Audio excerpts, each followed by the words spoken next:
Hi, everyone. My name is Michelle Knudsen, And I am Kevin Hawks.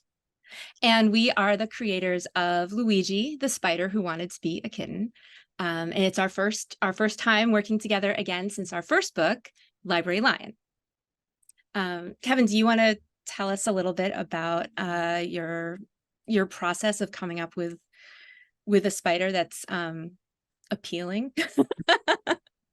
Well, I'll have to say that when I got the manuscript and it really was about a spider, I guess I was a little bit surprised because I'd never illustrated a spider as a main character.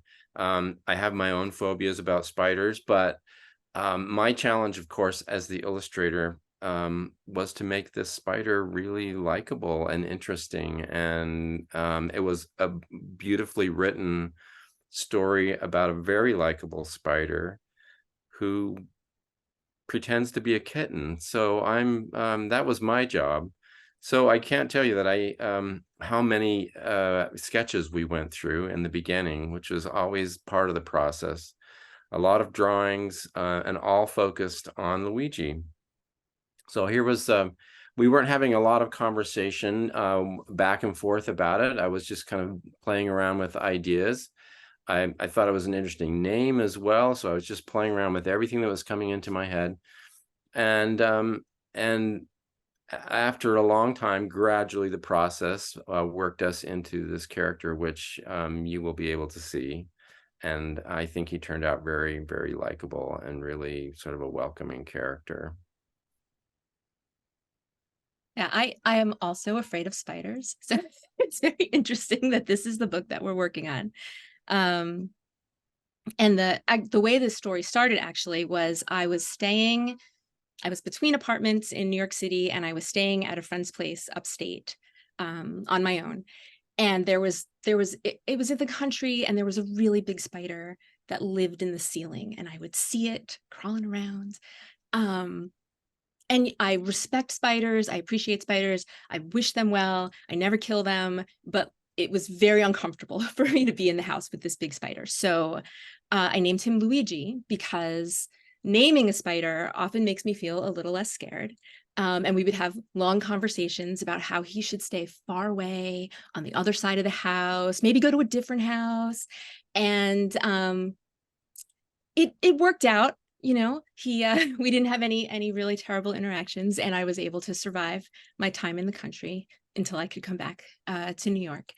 And so a few months later, so I kept thinking about this spider, and I started this story of a lady who accidentally adopts a spider that she thinks is a kitten, and it was very different. It was funny, I think, um, but it was a lot sillier, and it was sort of missing its heart.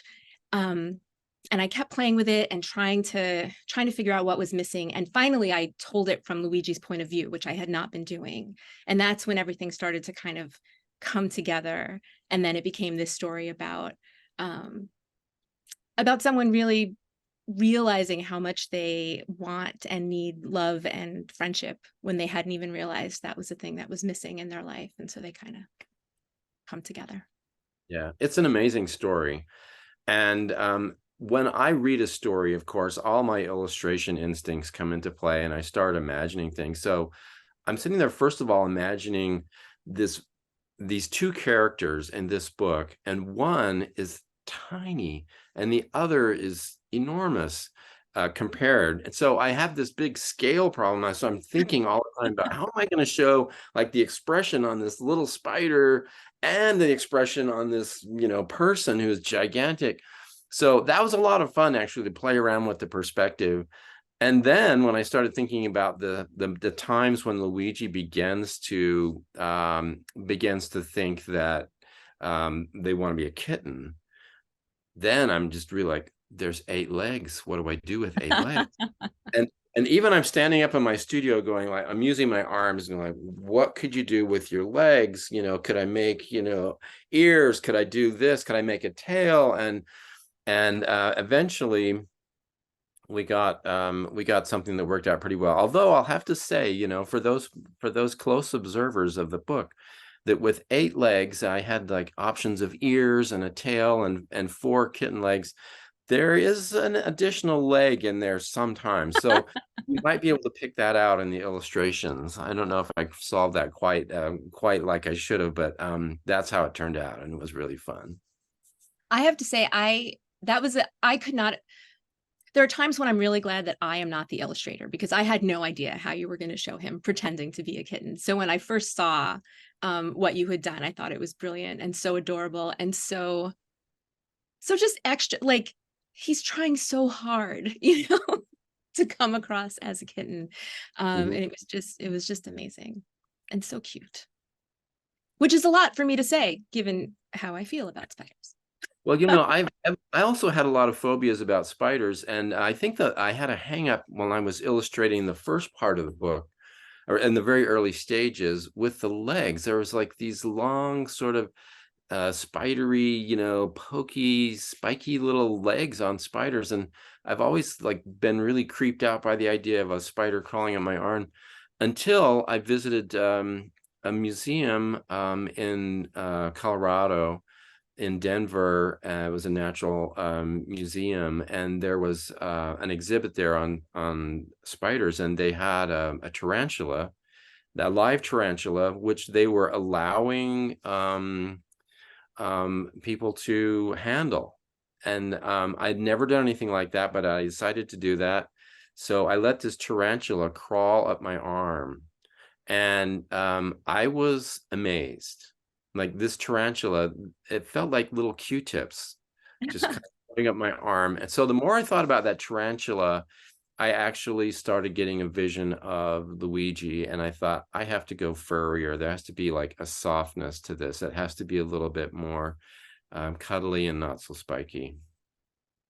Yeah, I spent a little time early on Googling pictures of spiders, which is very difficult for me.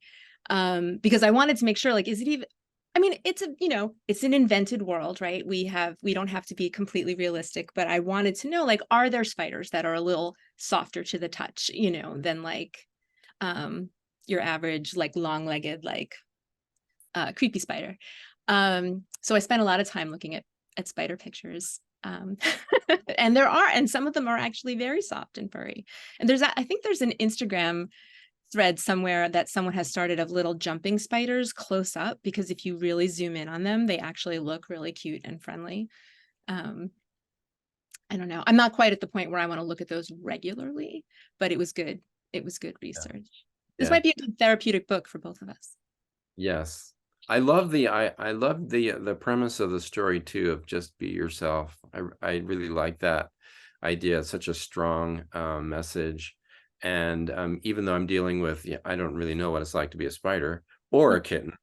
Um, I do know what it's like to be an illustrator or an artist, a person. So I felt like it was combining some really great messages in the story, with a character that turned out to be rather cute in the end. I think it's a theme I come back. I mean, I never start with an idea of like this story is going to be about X or Y. But a lot of my stories end up being about unconditional love on some level or another. Because I mean, that's something everybody ultimately wants, and I like exploring all the really different ways that can happen for people. People find it in all different places, and found families, in biological families, and so this was sort of an extreme an extreme example of like the ways that you can find that and bring that into your life. Yeah, great story. I felt so privileged to be able to illustrate it. I was so excited that you agreed to illustrate it. It was everything that I had hoped for, so I'm really, really glad. Yeah.